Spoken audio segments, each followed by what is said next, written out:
Hello yes నేను విజయ్. ముఖ్యమంత్రి రేవంత్ రెడ్డి ఆయన సోదరుడు తిరుపతి రెడ్డి వీళ్ళ వివాదం ఒకటి కొనసాగుతోంది. అది మనందరికీ తెలిసింది. ఏంటా వివాదం అంటే రేవంత్ రెడ్డి సోదరుడు తిరుపతి రెడ్డికి ప్రభుత్వంలో ఎటువంటి పదవి కూడా లేకపోయినప్పటికీ ఆయన ఒక ఎమ్మెల్సీ కాదు, ఎమ్మెల్యే కాదు, కార్పొరేటర్ కాదు, చివరికి సర్పంచ్ కూడా కాదు ఆయన. కానీ మండల స్థాయి నుంచి జిల్లా కలెక్టర్ స్థాయి వరకు ఆయన రాగానే ఆయనకి గౌరవ వందనాలు ఇవ్వడం కావచ్చు, లేకపోతే ఒక అఫీషియల్ ముఖ్యమంత్రికి ఏ విధంగా, లేకపోతే ఒక మంత్రి స్థాయి వ్యక్తికి ఏ విధంగా రెస్పెక్ట్ ఇస్తారో అది గవర్నమెంట్ అఫీషియల్స్ నుంచి వస్తుంది. సరే, వాళ్ళ పార్టీలు అంతర్గతంగా ఎవరైనా ఆయనకు గౌరవం ఇవ్వదలుచుకుంటే ఎవరికి అభ్యంతరం లేదు, ఎందుకంటే అది పార్టీ విషయం, ప్రైవేట్ విషయం. కానీ ఒక ప్రభుత్వ అధికారులు సైతం ఆయనకు ఒక రెస్పెక్ట్ ఇస్తున్నారంటే అంత అవసరం ఏముంది అనేది ఇప్పుడు బిగ్గెస్ట్ క్వశ్చన్. సరే, ఈ చర్చను మొత్తం ఒకసారి పక్కన పెట్టేసి గత ప్రభుత్వం బీఆర్ఎస్ పాలనలో ఏం జరిగిందో, దానికి సంబంధించి రేవంత్ రెడ్డి ఎటువంటి సెటైర్లు వేశారో ఒక్కసారి మనం ఆలోచిద్దాం. గతంలో కవితకు కావచ్చు, లేకపోతే కేటీఆర్కి కావచ్చు, హరీష్ రావుకి కావచ్చు, ఇలా ఒక కుటుంబ పార్టీగా ఉంది బీఆర్ఎస్. ఏ విధంగా ఇంతమందికి నీ పదవులు ఇస్తారు అని చెప్పారు. పోనీ వాళ్ళ విషయంలో అయినా కానీ మనం ఒకటి ఆలోచించుకోవాలి. ఎందుకంటే ఎమ్మెల్సీ గానో, లేకపోతే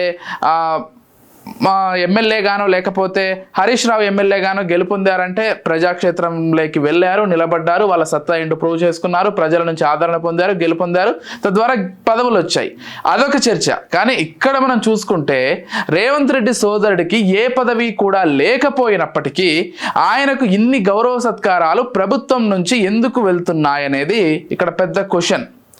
ఇటీవల మన జరిగినటువంటి ఒక మీటింగ్లో రేవంత్ రెడ్డి చేసినటువంటి ఒక కామెంట్ని కూడా చూద్దాం. ఆయన ఏమని చెప్పారంటే, నేను బిజీగా ఉంటాను, నా ముఖ్యమంత్రి పదవి వల్ల, లేకపోతే ఈ బాధ్యతలు ఎక్కువగా ఉన్నాయి నా పైన, ఇతర మంత్రిత్వ శాఖలు కూడా నేను చూసుకుంటున్నాను, కాబట్టి మా సోదరుడు నియోజకవర్గంలో అతను చూసుకుంటాడు అని చెప్పారు. ఏదైతే కొడంగల్ నియోజకవర్గంలో ఆయన ఎమ్మెల్యేగా ఉన్నారో అక్కడ ఆయన చూసుకుంటారు అని చెప్పారు. అంటే ఏ అర్హతతో చూసుకుంటారనేది ఇప్పుడు బిగ్గెస్ట్ క్వశ్చన్. అసలు ముందు నుంచి కూడా తిరుపతి రెడ్డి ఒక సభకు వెళ్ళినప్పుడు అక్కడ చిన్నపిల్లల చేత ఎండలో నిలబెట్టి ఆ చిన్నపిల్లల చేత సెల్యూట్ కొట్టేయడం కావచ్చు, లేకపోతే కలెక్టర్ స్థాయి వ్యక్తి వచ్చి ఆయన్ని స్వాగత సత్కారాలతో తీసుకువెళ్ళడం కావచ్చు, ఇవన్నీ కూడా చాలామంది బహిరంగంగా విమర్శించారు. ఈవెన్ కాంగ్రెస్ పార్టీలో కూడా అంతర్గతంగా ఒక చర్చ నడుస్తోందంట.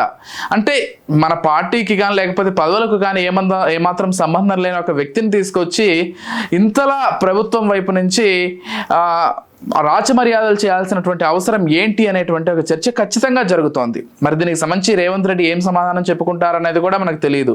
ఈ విషయంలోనే కాదు, ఇతర అనేక వివాదాల్లో కూడా తిరుపతి రెడ్డి జోక్యం చేసుకుంటారనేటువంటి ఒక చర్చ కూడా ఉంది. మరి దానికి సంబంధించి ఏం చెప్తారో కూడా అర్థం కానటువంటి పరిస్థితి.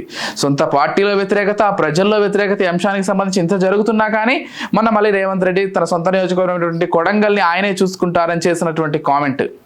సో ఇన్ని విషయాల నేపథ్యంలో మరి ఇప్పటికైనా కానీ తిరుపతి రెడ్డిని పక్కన పెడతారా పూర్తిగా అనేది డౌటే. కేవలం రక్త సంబంధాలుంటే ఈ విధంగా ప్రభుత్వంలో ఇన్ని రాచమర్యాదలు పొందడం ఏ విధంగా సాధ్యమవుతుంది? ఇది రాచరిక వ్యవస్థ అయితే కాదు కదా, ప్రజాస్వామ్య వ్యవస్థ. ప్రజలు ఓట్లు వేసి గెలిపించింది రేవంత్ రెడ్డిని, ఒక ఎమ్మెల్యేగా గెలిపించారు. వాళ్ళ పార్టీలో అత్యధిక ఎమ్మెల్యేలు ఆయనకు సపోర్ట్ చేశారు కాబట్టి ఆయన ముఖ్యమంత్రి అయ్యారు. ఇక్కడి వరకు బాగానే ఉంది. ఆయనకు మాత్రమే ఆ మర్యాదలు, లేకపోతే మొత్తం ఏదైతే కలెక్టర్ల స్థాయి నుంచి మండల స్థాయి నుంచి రావాల్సినటువంటి గౌరవం ఖచ్చితంగా దక్కాలి. దానికి ఎవరు కూడా అభ్యంతరం తెలపరు.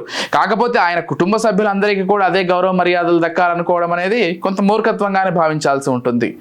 మరి ఏం చేస్తారో అర్థం కానటువంటి పరిస్థితి. ముందు నుంచి కూడా కాంగ్రెస్ పార్టీకి కుటుంబ పార్టీ అని కేంద్రంలో, అంటే ఏదైతే జాతీయ స్థాయిలో గాంధీ కుటుంబంగా వచ్చేటువంటి దానికి సంబంధించి ఇప్పటికీ విమర్శలు ఉన్నాయి. దాన్ని రేవంత్ రెడ్డి ఎప్పటికప్పుడు తిప్పికొడుతూ ఉన్నారు. కానీ ఇక్కడ సొంత కుటుంబంలో, సొంత రాష్ట్రంలో ఇటువంటి విమర్శలు వస్తున్నా కానీ పట్టించుకోకపోగా మళ్ళీ బహిరంగంగానే ఆయన కామెంట్స్ చేస్తూ మా అన్నయ్య చూసుకుంటాడు, లేకపోతే మా సోదరుడే చూసుకుంటాడని చెప్పడం కొంత ప్రతి ఒక్కరిని విస్మయానికి గురి చేసేటువంటి పరిస్థితి అనే చెప్పుకోవాలి.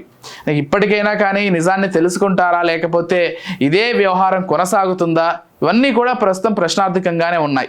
చూద్దాం మరి ఏం చేస్తారో రేవంత్ రెడ్డి సొంత సోదరుడి విషయంలో. మరి ఇప్పటికైనా కానీ ఆ ప్రాధాన్యత ప్రభుత్వం వైపు నుంచి తగ్గుతుందా అఫీషియల్గా, లేకపోతే అదే ప్రాధాన్యత కొనసాగుతుందా, లేకపోతే మరింత ఎక్కువ అవుతుందా, ఇవన్నీ కూడా ప్రస్తుతం ప్రశ్నలుగానే ఉన్నాయి.